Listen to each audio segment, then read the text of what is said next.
Ramai yang tak ada simpanan bukan tak ada pendapatan.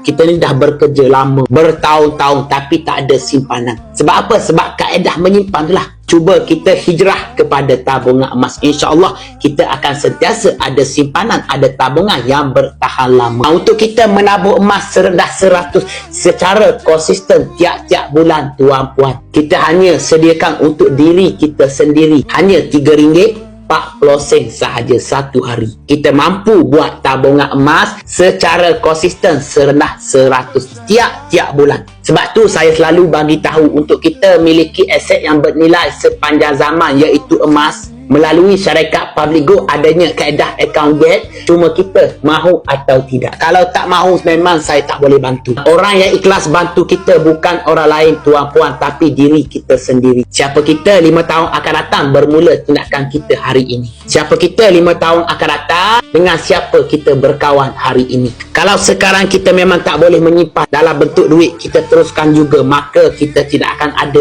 simpanan yang bertahan lama. Tuan-puan, susah buat simpanan, berlaku apa-apa kecemasan, ianya jauh lebih susah. Semua kena tahu kecemasan mahu berlaku tanpa tanya kita bersedia atau tidak. Sekiranya berlaku kecemasan, kita tak ada apa-apa menyebabkan kita terpaksa berhutang sana sini. Kalau saya malu, sebab apa? Sebab saya ni gagah bekerja. Saya mampu sediakan, saya mampu menyimpan 100 sebulan, 200 sebulan. Kalau saya malu berhutang sana sini, sebab apa? Sebab saya ni masih muda dan gagah bekerja. Sebab tu kita perlu bersedia. Semua kita ni harapkan yang terbaik, itu betul. Tapi kena ingat, kena bersedia yang terburuk.